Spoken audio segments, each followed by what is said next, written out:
Hello and welcome to another collective energy read. My name is Joseph. So we're just going to go ahead and get into this. But something about you, it really stands out in every way.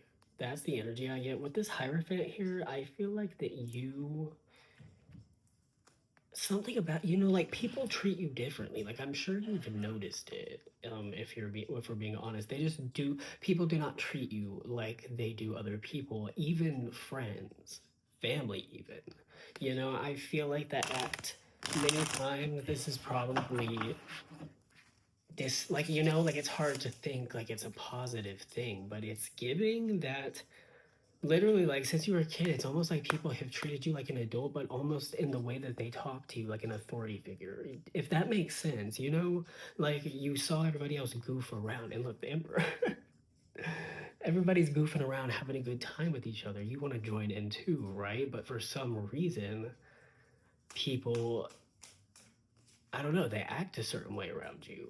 Like they can't be themselves, but all you would like is to just hang out with everybody, right? And I feel like it's because you have that star quality about you, to be completely honest. There's something that truly stands out about you, and people would assume, like, wouldn't that mean that people would flock to you? And yes, in the media, but in real life, people usually don't react too well to people that shine that bright. And I mean, you see it a lot, like the isolation that would happen because people just, they, I don't know, it's like they just act different. And I feel like this collective, you give off that energy, like, but also I'm getting at the same time about the way it's like, well, why do these people treat me like this? I haven't done anything, and it's like I have to, it's like if you don't act like a robot or like perfect, people are then becoming wary of you, and it's because you got presence, dude, like, or girl. There's something about you that, I don't know. I'm getting, makes people scramble, but then it also makes people like impressed. And then, of course, some people get envious, and I feel like that envy is a truly dangerous thing to have.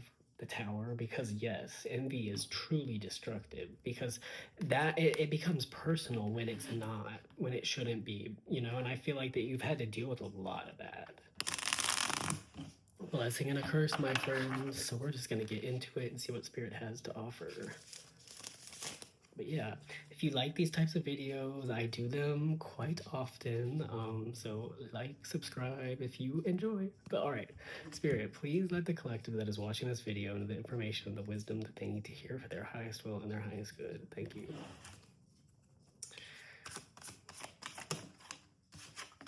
We got the Eight of Wands. Look, this is giving dynamic personality, strong personality. Again, you are a force to be reckoned with. There's something about you. You light up the room. Your presence fills the room.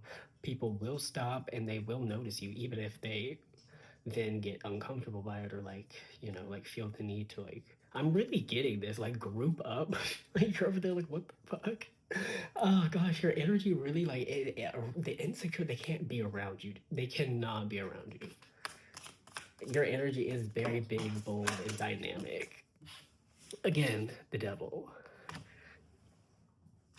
You cannot make this up. You cannot make this up. The world and the Three of Wands. When you step into the room, people get a stick up their ass. I mean, it's kind of, oh my gosh, it's kind of strange, I feel like this has happened a lot, and with the world as well, I feel like that it's not to tell you that these types of reactions are leaving your life. I don't think that at all, but I feel like, because you see how the veil is lifted in this world card, right? It's like so it's almost like to take away from this message of this reading is to know that, like, yes, like you inspire all types of things, but there's a certain type of person that around you, you're like, drive them insane. Like, they want to smear your name, like all of that. But I feel like that it's because you're so strong on your own already, it just doesn't work. And I feel like despite the fact that you do trigger these types of people, and it's giving, you make people fear like you're gonna take their spot, or like you're gonna take their friends, and it's like you're just being yourself. So it's like, I don't know, you take it as a compliment. Take it as a compliment.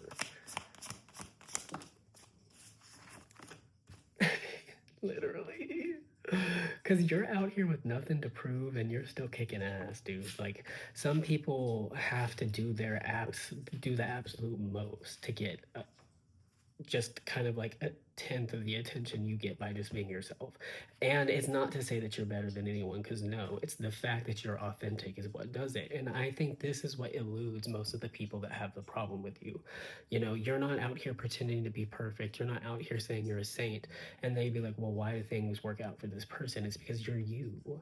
I feel like you don't reject any parts of yourself and you don't try to come off as someone you're not. And a lot of the people that you have butted heads with wear this mask that has been practically welded onto their skin, you know, because they have to wear this mask. They've convinced themselves and they've let people get to them in some way, shape, or form. And seeing you be the complete opposite of that, it drives them to rage, you know? It makes them want to talk shit. It makes them want to retaliate. It makes them want to outcast you, you know, like you make them feel unsafe, but it's like it's not you. It's a projection with this. Like this right here, the devil and the five of swords, it's a major projection. And it's like unfortunately, like the insecure are everywhere. And I know it's like, shouldn't we feel bad for insecure people? And I'm gonna tell you why you should not. Insecurity is a personal issue that in and of itself is sympathetic, is, you know, like you, but it's when, and this is the majority of the time, to be honest, like 90% of the time, insecure people will project their problems onto the world and to the people around them because they are not equipped or they do not know how to compensate for what they perceive to be that they lack, that other people have, that they need to go take from another, or at the very least bring them down to your level. With the devil here, the devil's also about like binding, chaining, you know. um so yeah, like I saw death, literally death. So you being who you are and putting this energy to shame effortlessly, yeah, it's like you drive them, and it's giving narcissistic injury. So you definitely do run into quite a few of them, but overall I feel like it's a testament. You know, you only get put, because narcs are horrible to deal with and most people get like washed up by them, to be honest. This not most people can't mentally handle a smear campaign. You're just a different type of person, and I feel like, you know, like if a narcissist is put in your life, it's definitely for a reason, for a purpose. With death and the devil, it is a purpose. Like, so, oh my gosh. If you watch Supernatural, and you already know where I'm going with this, how they figured out how to cure demons, bitch, it was you. We got the hermit here. You are like a demon slayer almost. Because, yes, like, if you, like, why do I run into so many narcs? This is why. Because I feel like that your life does not become devastated. Your mental and your energy, I feel like you know how to protect yourself extremely well.